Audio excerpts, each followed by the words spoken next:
Was it a revival or an outpouring?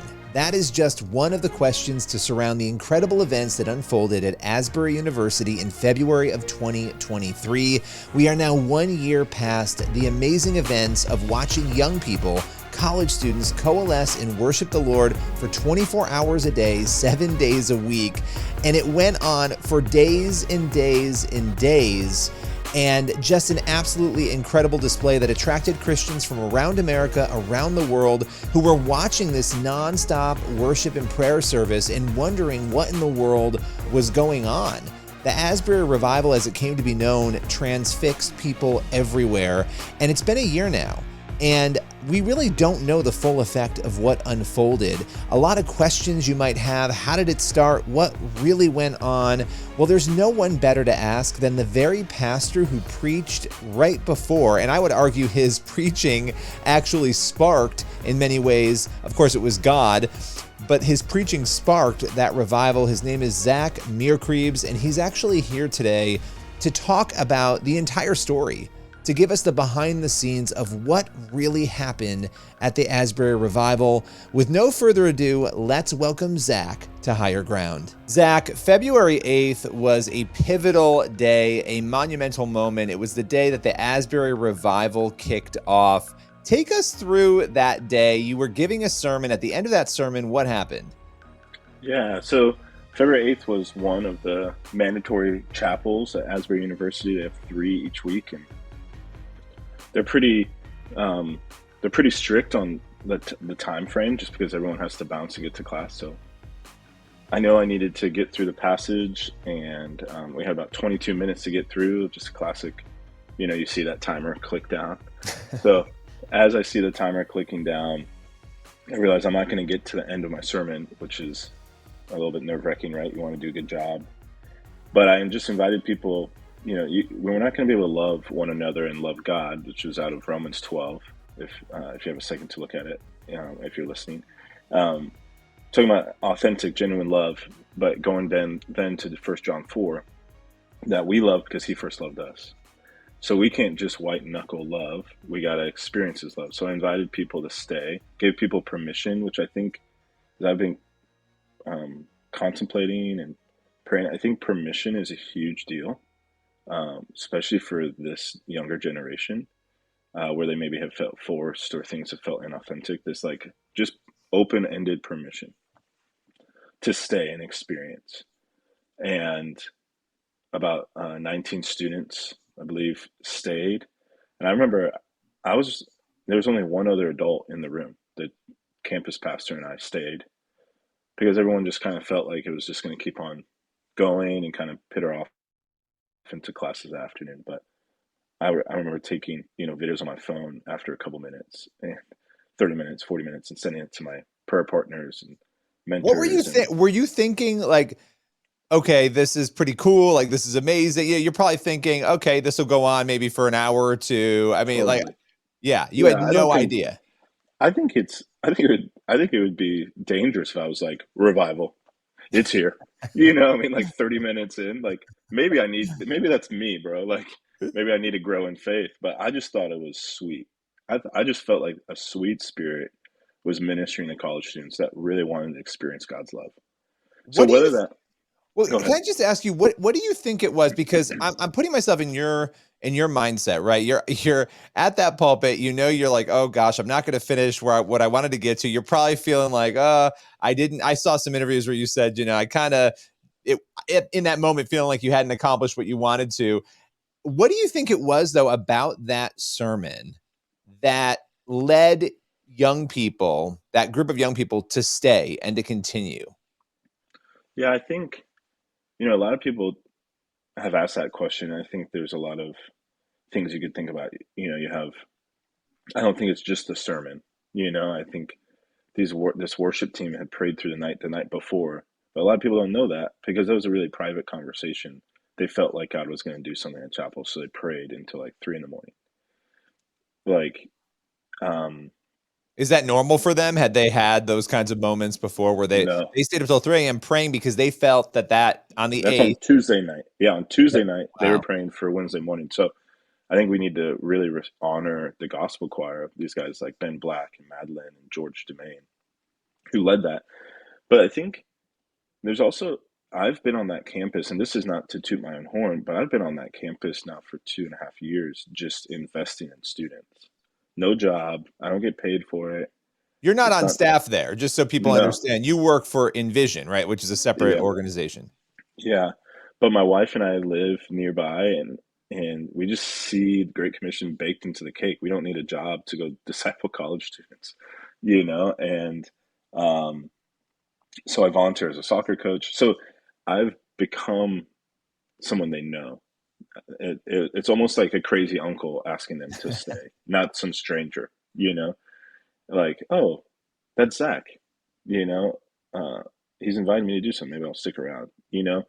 Um, I think the sermon, I think something that's been awesome is someone, people have just like torn apart that sermon, like it's not good. It's going to ruin every homiletics class I'm ever a part of, or if I ever teach, which is fine. But it really was just scripture and honesty. It was like authenticity and almost verse by verse going through Romans 12:9 through 21.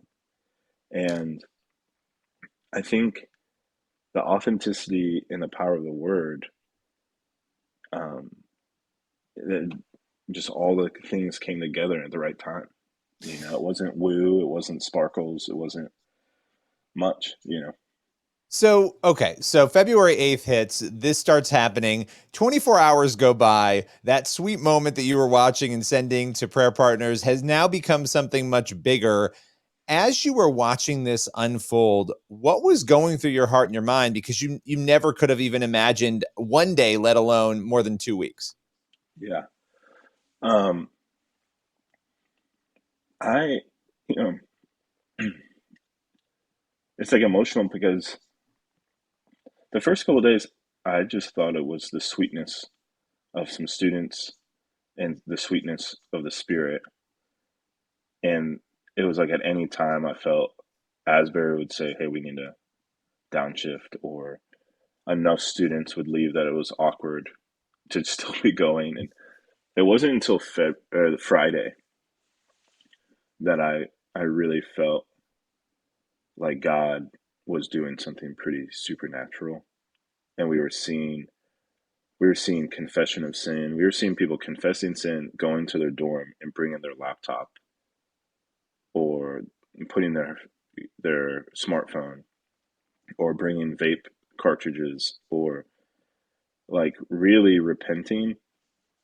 And we had to sophisticate, like we had like 4 or 5 coaches, meaning like just leaders on campus that off to the side. So if you confessed addiction to porn as a student or staff, they could go to a local pastor and say, okay, what's your next steps? Like when we started sophisticating, we were seeing movements of the spirit, but then had to like really pastor life change, So you that was know? going on. You guys were Oh, actively saying, because that was obviously one of the critiques from people outside. Well, there's nobody leading, and is anybody helping these kids once they make that oh yeah. decision? But it sounds like you had a system once it got going. Yeah, and it was guerrilla warfare. Like I'm not saying it should win like awards, but I think that's a little bit like the Bible, right? It's like um we were it was like holding a river. That's the illustration I kept on using. Like the river was rushing and we were just trying to like build a trough as it was going. But we quickly created and sophisticated a leadership team of about 7 that we met in a storage closet for the first couple of days. We would meet every 3 hours, kind of loosely plan the next 3 hours. But I think people saw it as a lack of leadership because we passed the ball as much as we could to students, and we tried not to, a lot of times I wasn't ever introduced. I might be on stage leading, but it wasn't like, hi, I'm Zach Meerkreebs. I work with Envision, or hi, like a beautiful time was the president of the university steps up on stage and says, hey, I'm Kevin. I work at Asbury. That was the greatest like that was the only person that introduced himself. And it was the very president of the university, and no one could have known who he really was, if except. So leadership was there. We created prayer teams. We created altar team. We created security team. We created janitorial teams. We sophisticated, but a lot of that was behind the scenes. But God provided. We were feeding. We had almost 1,800 volunteers by the end of the time. Wow. So we had to feed all of them. So of course we were leading. It just was. Yeah. I think it's countercultural, and this is not to toot my horn or David's or these Jeannie or Sarah, but I think it's a different kind of leadership. Yeah. I think people were expecting like a like a a single heroic leader who was doing that, and we just led differently, so it didn't look like maybe what we expected.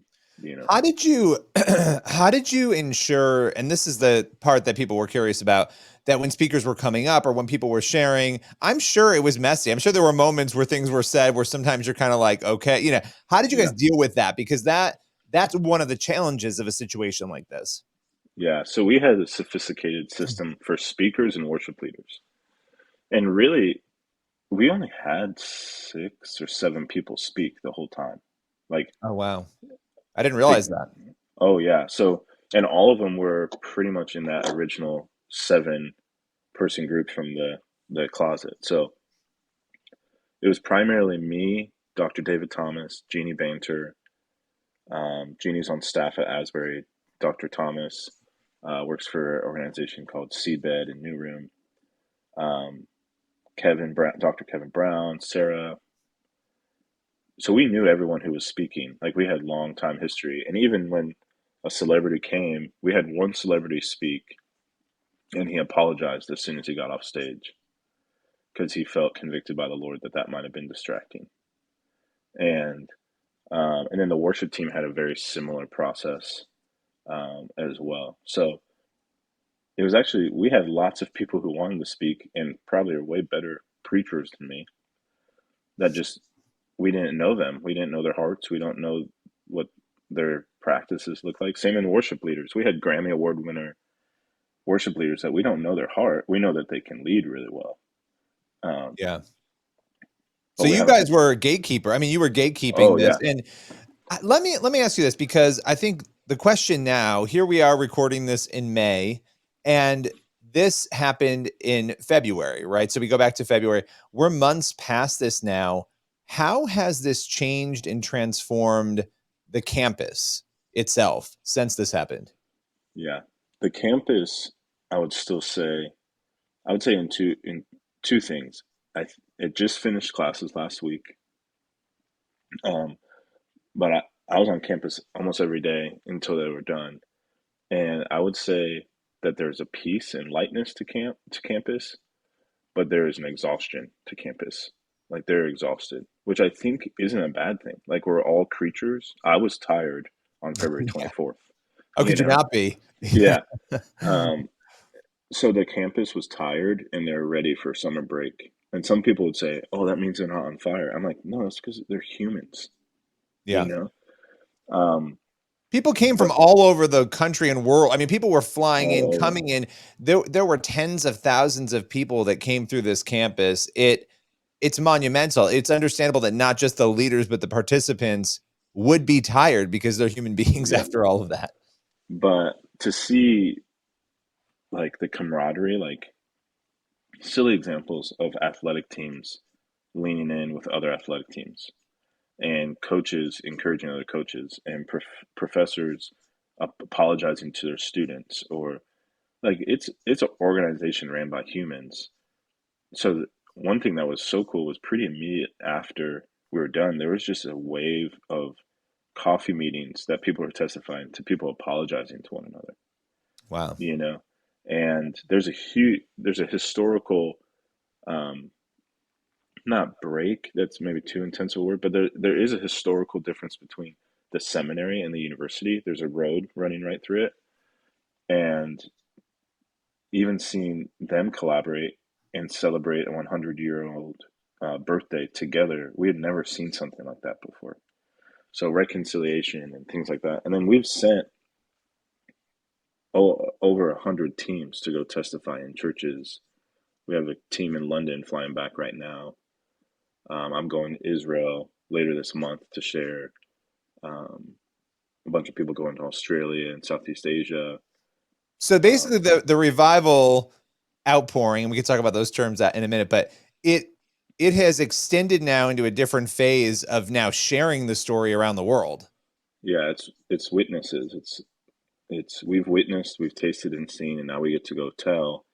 And we're pretty like we do some coaching around this, a lot of coaching around this, and we tell them it's like it's not prescriptive, but it is descriptive of what we experience and hopefully provoking. You know, How did this change you? Because you were very much in the eyes of so many people, and I know you don't necessarily see it this way, but you were the leader of this, the person who started it. You know, that's the label that was sort of put on you because you were the last one to speak there before it happened, right? And you had those students stay in this group, but how has it impacted you? yeah, I think the majority of how it's impacted me, brother, is in those private places of my conversations with the Lord, my practices prioritized with the Lord. I remember a couple weeks ago, I had just experienced like a these are just opportunities coming my way, and I walk in and I'm like in tears.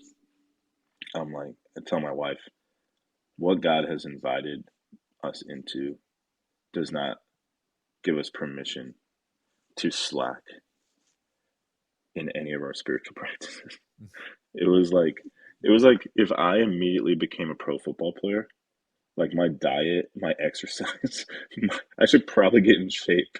You know what I mean? But in the spiritual and mental and emotional, it's been this call up that has driven me to the place of prayer and confession and community, a fierceness for my soul. I don't want to be used in this way and lose my soul. I don't want to be used this way and lose my family, which God has called me. I didn't create this on the 8th. So he has provision and protection for me to continue to lead as long as I need to. So a lot of it has been in privacy, conversations with the Lord. It's been exciting to meet guys like you and others that I think are hungry to say, how do we do this differently? How do we, like, you wouldn't be doing this if you didn't care about the church and lost people. Like, there's plenty of podcasts out there. We didn't, you know, but you're doing this because you care about the church and you care about people and you care about lost people. And that's what I do too. So if we can encourage one another and experience confrontation in a good way, like the Holy Spirit confronting us and us confessing, consecrating and then going deeper with the Lord, like podcasts will benefit, financial planners will benefit, doctors will be better at what they do. It just Yeah, expands our Christian witness. So absolutely. if I can be behind the scenes cheering people on, man, I'll do that till the day I die. Hopefully soon, before so Jesus can come back. Yeah. No, I mean, listen, it's incredible hearing it and what you said about the opportunities and being a good steward and making sure that you're, physically, mentally, and emotionally in shape. I love the physical example that you gave there. There's so much to unpack here. I just have a couple more questions for you, and I'd love to actually have you back to talk more. You know, Cool. but when we look at young people, we know the numbers are bad. The stats are really bad. It's not great when you look at the dynamic of where we are culturally, especially young people, the disconnection. I mean, even the federal government is saying we have a loneliness crisis. What are we going to Yeah. do? And so we're watching that unfold. And yet you had this moment and it spread to other campuses where young people in the church were stepping up, pulling other people in, strengthening people's faith. What has this shown you about maybe how we need to approach young people in terms of how we frame and talk about them? Yeah. Yeah. I feel so old when I say this. I Someone sent me a TikTok. I'm not on TikTok, but someone sent me a TikTok of a young missionary, I believe in Kansas City, and she was doing a spoken word about how Gen Z is not dead. They just are waking up, and you know, it reminds me of like I love breakfast food, and um, when I wake up and I smell like good breakfast food, I'm like, oh, I'm gonna get downstairs, you know. But there's a lot of times I wake up and I don't smell breakfast food because we have little girls and we're trying to get them to school, right? I think Gen Z smelt something authentic and real and and not bait, but like the sweetness of God. And they woke up and they're like, oh, if this is what you're dishing, I'm in for it. And I'm going all in for it. But, and it wasn't like a bait and switch. It wasn't like, oh, yeah. And then actually church membership or whatever, or get into a small group and serve in our kids' ministry, whatever. Those things aren't bad, but they smelt something or tasted something or saw something and they said, wow, that's Jesus. If that's authentic discipleship, apprenticeship of Jesus, I'm in. Yeah. And so I leave this season and I'm walking in this season like more encouraged than ever about the next generation. I just think they want it to be real. Yeah. And we've talked about this. There's a need for new wine and new oil. So that and like if you reverse engineer how's wine made, crushed grapes, how's olive oil made, crushed olives. Like if we need new oil and new grapes, some things are going to have to be crushed. I think it's our egos are going to have to be crushed. I think some of our practices and systems are going to have to be crushed. But if we need new wine for a new mission field and a new generation, then we have to be ready to die to self and do it. I love that. Final question for you. A lot of conversation about, is this a revival? Is it an outpouring? And I know how the terminology has been used. We've done a number of stories on it. What would you say, based on what you know and what you experienced, that this is revival or it was revival? Yeah, so this might not be a very satisfactory answer, brother.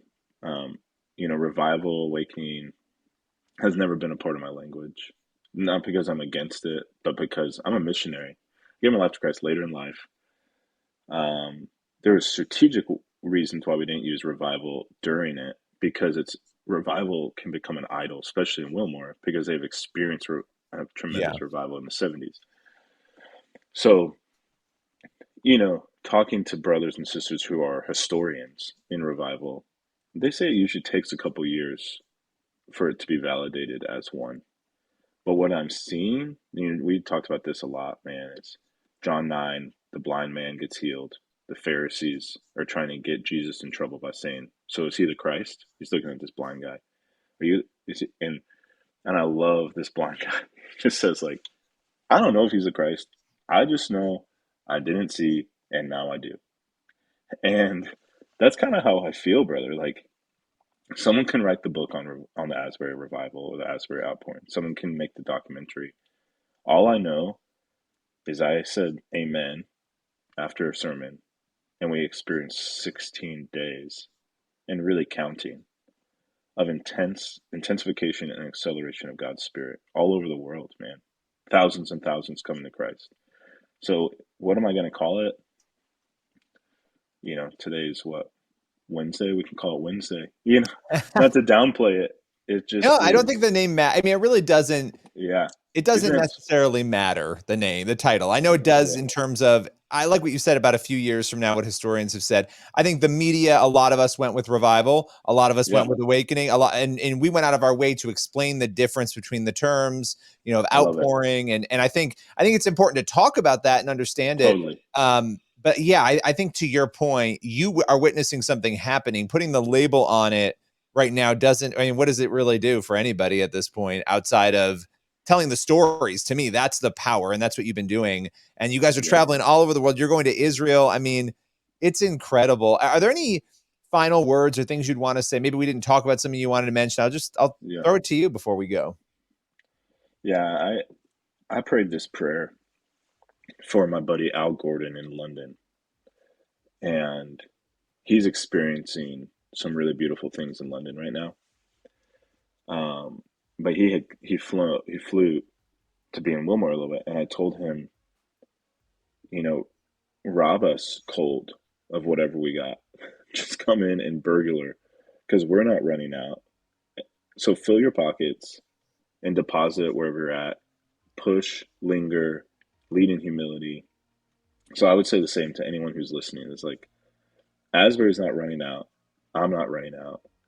We serve a God that isn't running out of power and running out of sweetness and kindness and gentleness and convicting spirit. Like, so why not just go for it? So I think I would just say push, linger, like allow yourself to stay in worship a little bit longer and see what happens, or get in prayer in ways that you didn't do before and see what happens. Like, we're not guarding this, we're not putting this on a shelf. We want it to burst everywhere and expand. So Well, Zach, I appreciate you taking the time, taking us through this, and appreciate just, your journey and the work you guys are doing, and would love to have you back again sometime soon. Awesome. So grateful for you guys, cheering you on. That's all for today's Higher Ground. Make sure you head over to the Washington Times and you can read all of our great Higher Ground content there. Also, be sure to check out past podcast episodes. Head over, give us a 5-star review, Apple Podcasts, or wherever you listen to your favorite shows. Would love to have you back with us again next week.